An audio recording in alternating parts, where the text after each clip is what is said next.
Tropical storm Katrina. Katrina hit the Bahamas and could reach hurricane strength when it begins to strike. By tomorrow, this time, somewhere in South Florida, Katrina and its drenching rains are going to be a significant issue. Along the Gulf Coast, residents are gearing up for what could become a dangerous Category 4 hurricane. It's expected to make a turn to the north, and it looks like landfall between central Louisiana. It looks like it's going to be very strong. The forecast is for Category 4. It could go a little higher. It could go a little... When Katrina wobbled to the east this morning, it became all too clear that Mississippi was in for a major hit from this hurricane. Overnight, the beach boulevard that runs along Biloxi's coastline, Highway 90, went underwater. But don't wait to board your windows up to leave the coast tonight. Leave before sundown tonight. We didn't expect this. Nobody did.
Well, we couldn't get south of the tracks, so we parked just north of the tracks on Railroad.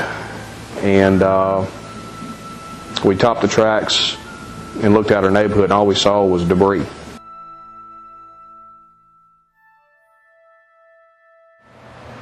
Nothing is standing. Nothing. And that, I just had no idea it would be that massive and would be over such a large area. Louisiana, Mississippi, Alabama, and it was just huge. Total destruction. I mean, what you see on TV when you see the military and they're in a war zone, and there's nothing. And you can't figure out where you are because there are no buildings there. Your landmarks are gone, and when we did walk downtown and everything that was there, just the total destruction. I mean, we even saw a casket. I mean, you don't think about that walking down the street and you see a casket laying in the middle of the road.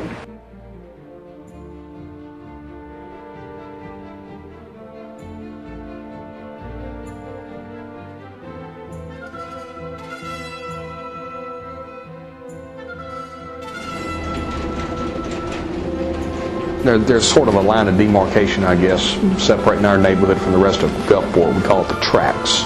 It's raised railroad tracks. It runs parallel to the beach, and 2nd Street lies just south of the tracks.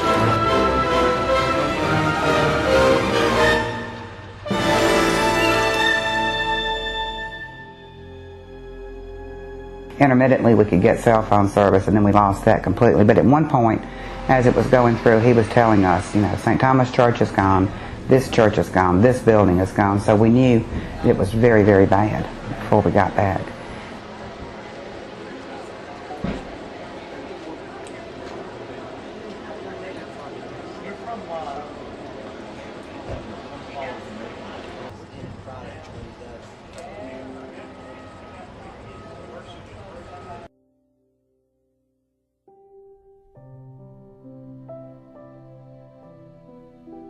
Until you have a visual image imprinted in your brain, you never really can imagine this house gone.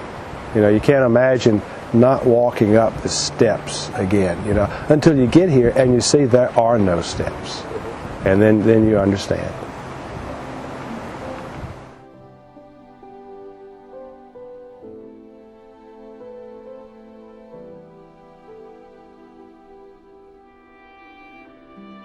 We had about 15 trees fall in the around the house that we were in.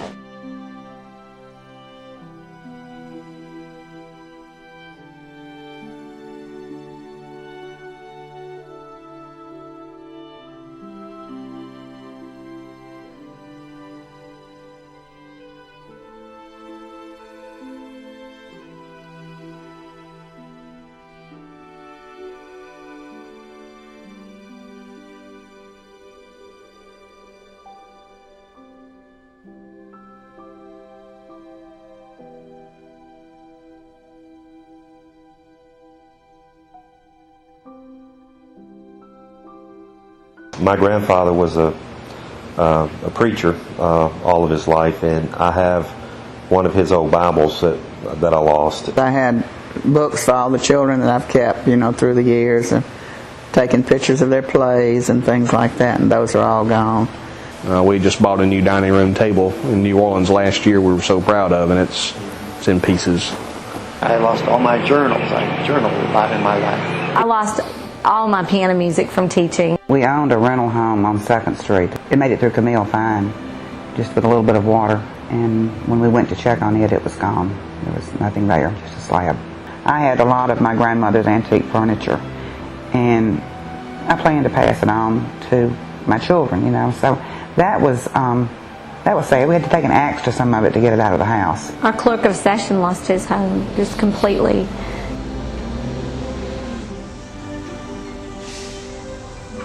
I had the Harvard Classics from 1909 in pristine condition, complete set, and the Library of Southern Literature, leather bound, edited by Joel Chandler Harris. I mean, some really wonderful book collections, but of course they're not there.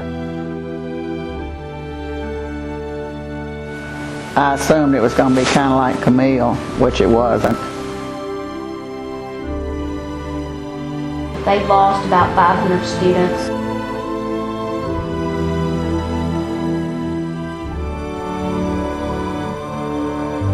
There were whitecaps coming into our neighborhood.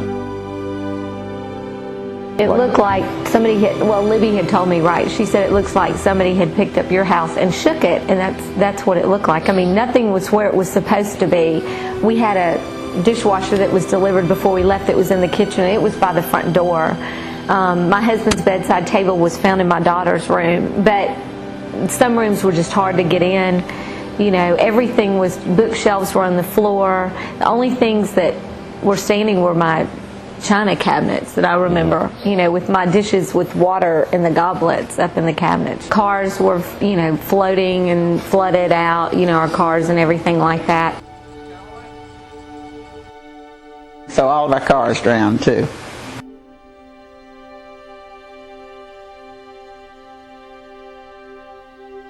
I mean, this is more than we can handle.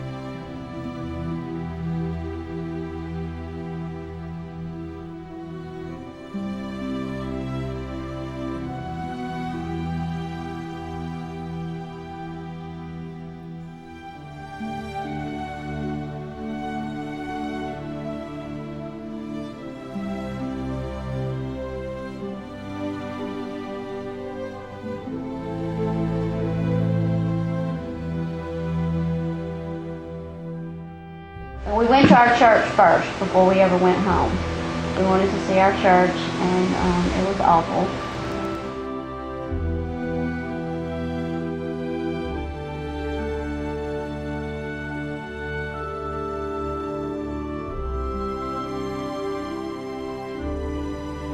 We're estimating somewhere around a $4 million problem. $4 million worth of damage to this facility. We don't have that much insurance.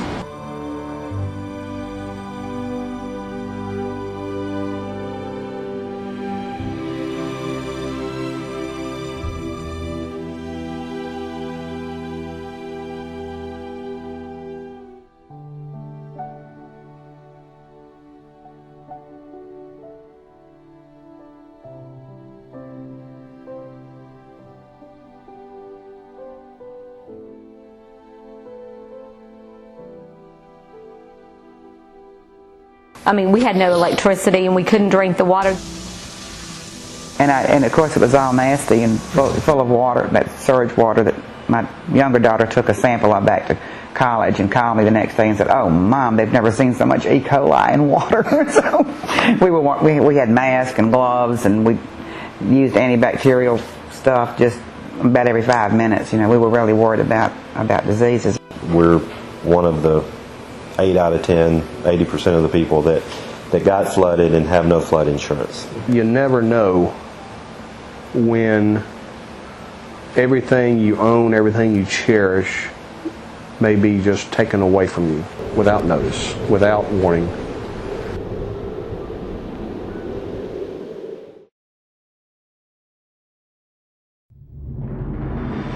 I understand so much more of the Psalms and Job now after having undergone something like this. I think what Job is saying there, at least what I understand it to mean, is you don't see God's providence. I mean, you see what happens, but you don't understand it. There's no way to understand. That's what Job realized. He couldn't understand anything about God. The only thing he knew was what he knew to be true. And he had to look at those truths that were in the Bible or in the Scriptures as he knew them. And we would look in the Scriptures and say, I don't see it, but I believe it, and I have to keep reading it if they were just written in stone, just so I could never forget. And in time, we'll not feel this way 6 months from now. I mean, the Scriptures say that sorrow is only for a short time. We're in the process of waiting for our emotions and our feelings to catch up with what we know is truth. I don't know the reason for this, but it will be good. We're going to come out better for it. This storm affects me in one way. It affects Tim a different way. It affects the neighbor a different way. It affects millions of people. But in God's sovereignty, it all affects it in such a way that His purposes are done.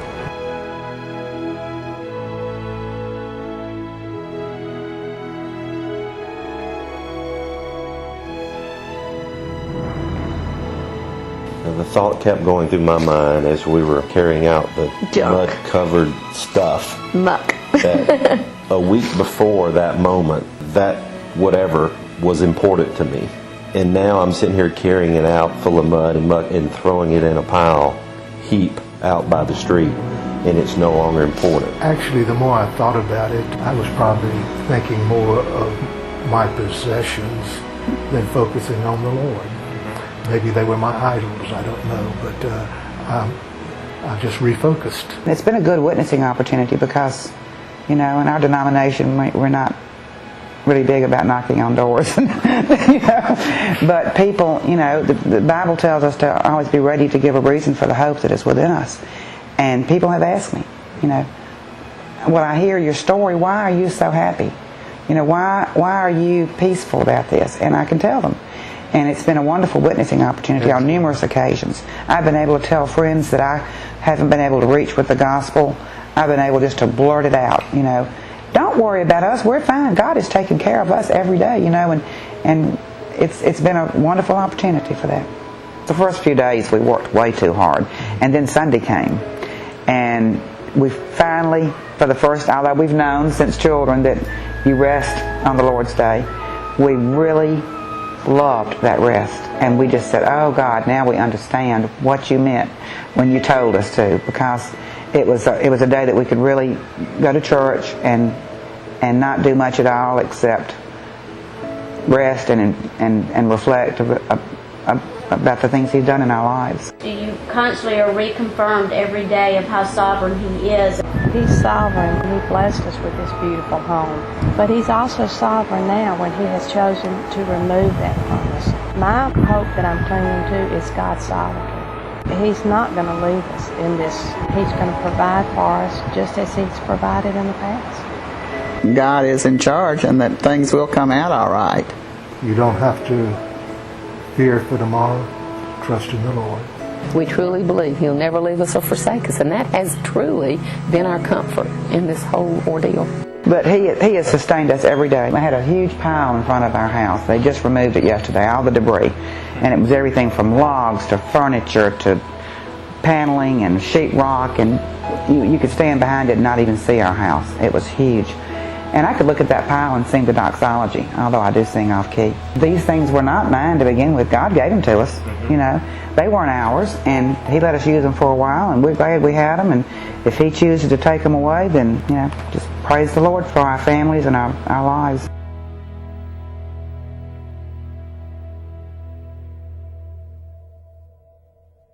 I haven't heard from anybody in insurance or FEMA or Red Cross or anybody, but the churches have just been fantastic, and the volunteers that have come in down here. People came from everywhere. Church from Tampa, Florida. Evangelical Presbyterian Church in Newark, Delaware. Spanish River Christian Fellowship Evangelical Free, Knoxville, Tennessee. We decided with the deacons and missions committee that we would set our affections upon the Gulfport Church. We purposed our trip to go down to Gulfport to form a base camp, which included septic, water, power, and a bathhouse for all of the volunteers that would be coming in the months following our trip. And it's been just so amazing seeing people from Idaho and Ohio and all over coming down to the area in Pennsylvania, South Carolina. And we have seen God's people taking care of God's people every time we turn around. And, you know, the Red Cross is wonderful and FEMA's wonderful, but people who have rolled up their sleeves have been God's people from all denominations.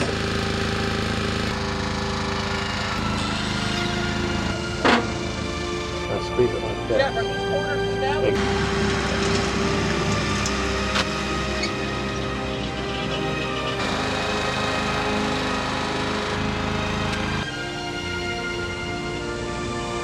They are serving the Lord, and they are right there on the spot to minister to people and pray with people and give them the physical help they need.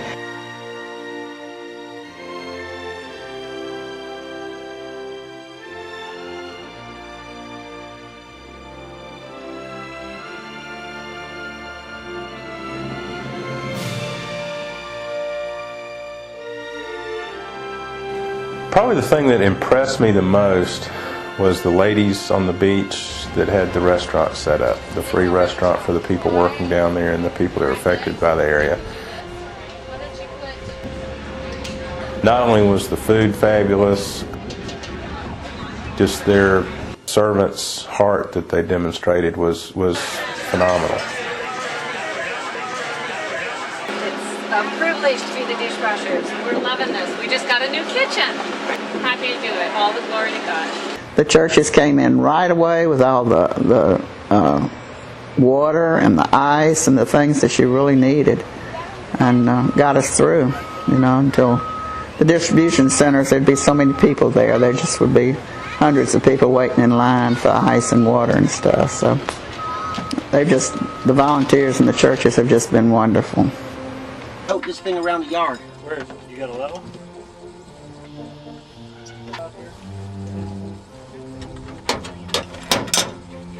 There's the button. Sleeping in tents, anything they can do to help.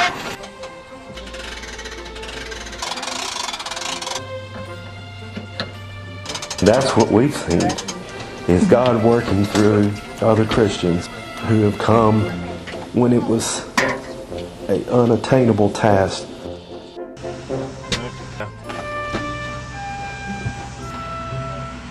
Keeping with that whole sword thing, you know. When these people are not coming and staying in a hotel, these people are coming to really bad circumstances here, you know, pouring jugs of water over your head to take a shower and things like that. Just like that verse from Lead On, O King Eternal, you know, till sin's fierce wars shall cease. And it says, you know, not with swords loud clashing or stir of rolling drum, with deeds of love and mercy, the heavenly kingdom comes. And we have seen deeds of love and mercy every day.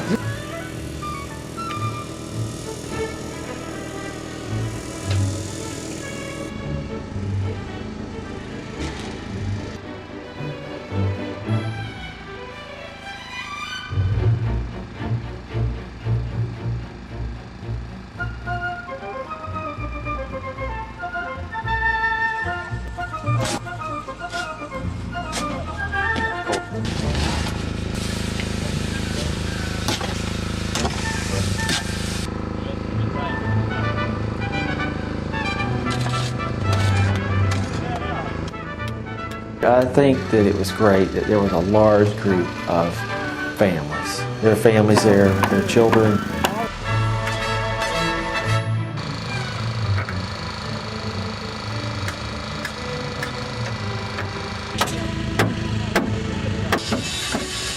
And they do the dirty jobs like the yard work and house cleaning and that kind of stuff. It's not a pleasant thing to do, in other words.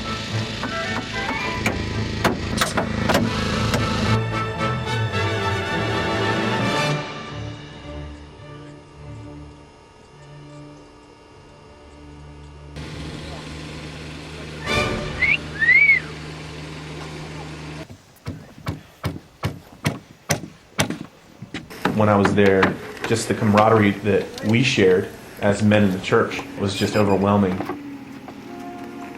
The Baptists came by and took a tree off our house. We had been trying to get the tree off, for 2 weeks? Nobody would take it off. We couldn't pay to have it removed. It was right over the one little area we could live in. And 5 different people had looked up because the tree was hanging over the main part of the house and said, no, we're not going to do that. I had prayed so hard one afternoon and actually ended up at home when I should have been running an errand, but I was praying very emotionally about that tree. We were standing there and this man walked up and he said, do you need any trees removed? And we said, well, you can come look at this. And he went back there and he went, we can do this. Can we start now? And they were from the Southern Baptist Convention Disaster Relief Center in Florida. And those men came in there and took trees down like crazy. And I asked him, I said, how did you happen to find our house? He said, God sent us. And I said, well, I know that, but tell me how it happened. They had just checked into a church probably while I was praying about this. You know, in the Bible, God sends the answer either as or before they're praying for it. And he said, we just started riding around and you were the first house we stopped at.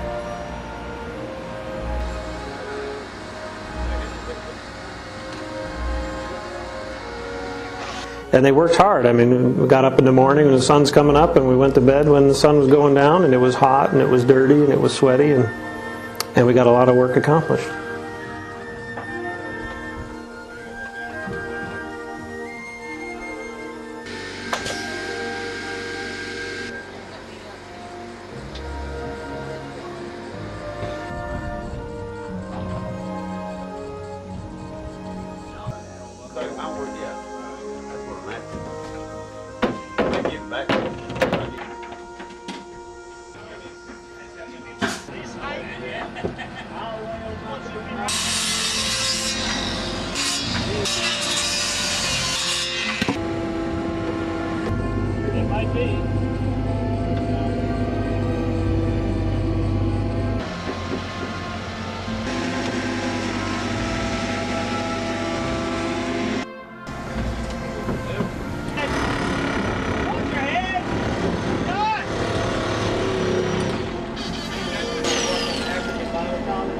One of my favorite experiences was we had worked particularly hard. One of the sisters came down and they brought us several ice chests. And so there was a blue one. I said, well, let's put it over in the corner and don't open it and kind of cover it up. That ice will last for several days. And we worked so hard, and I wanted a nice cold drink at the end of the day. And so it got to be quitting time, and I told Melinda, let's have a cold drink, get some ice out of that chest. And she came back and said, I've got bad news for you, all the ice is melted. I was looking so forward to a cold drink, and I was feeling a little dejected. And it couldn't have been 30 seconds later, this woman, I've never seen her in my life, don't know who she is, pulled in our driveway and said, do y'all want some ice? I have 2 extra sacks. 2 bags, just 2 bags. And of course, I was very emotional that first week or so anyway. And, I just got teary-eyed and I said, oh, God bless you. I cannot believe you brought ice to us. She said, don't you know there are angels everywhere? And I said, yes, I'm seeing there are angels everywhere. And we don't know who she was. We've never seen her again. Never had seen her before. And I told Melinda, the Lord wanted me to have a drink. People think we're nuts. They come into our house and see the mess we're living in and how we're having to live. And they don't believe that it is a privilege to have had the Presbyterian Church come in, 2, 3 different times? How many PCA has come down from Austin, from Maryland, from Delaware? These crews have come in and helped us tear out those walls, and and they've just been so wonderful. I mean, the Methodist Church fed us for a couple of weeks at noon. We could go get a hot meal. And God's people are right here, and they're just working everywhere.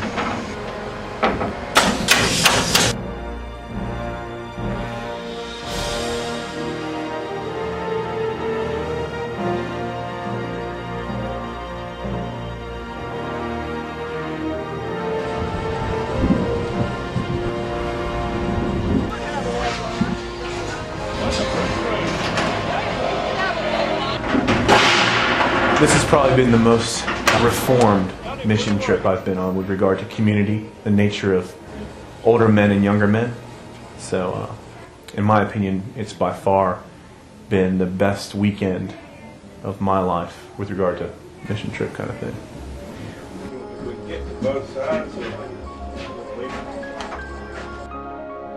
It seems strange to be on a mission trip within our own country, but that's what it was. Everyone there for the purpose of trying to care for the greater church, having a faith that what the Lord said about His church is true. Let's take this opportunity to do our part, exercising faith to see it happen.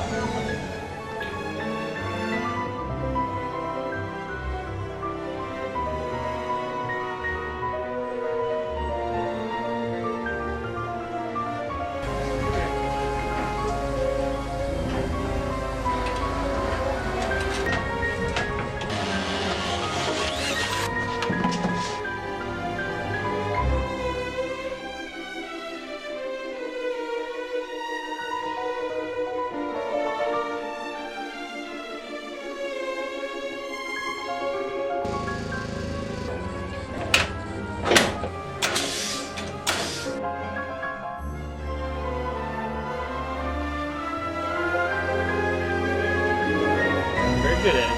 Keep going.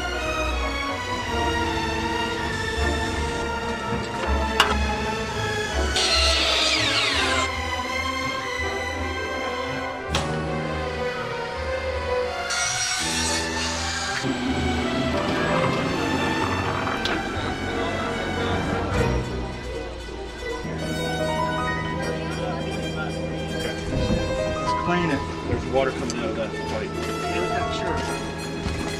Down, down. Okay, you ready, Ryan? I'm gonna get this. Okay, that's in line. We're there for the love of God, for the love of the brethren. We're there because Christ Himself compels us to go. That's why we go.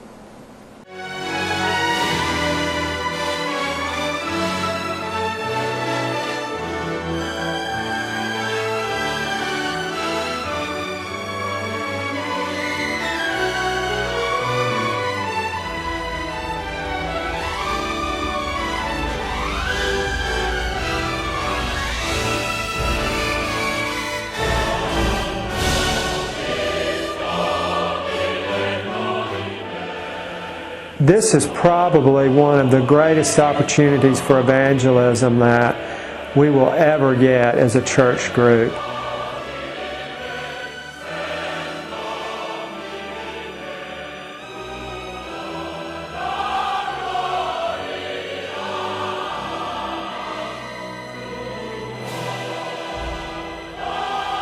Every day my list of blessings grows longer and longer and longer. And it really makes us all stop and think, would I be doing that same thing if it was turned around the other way? Am I going to be that faithful when it's my turn to help others?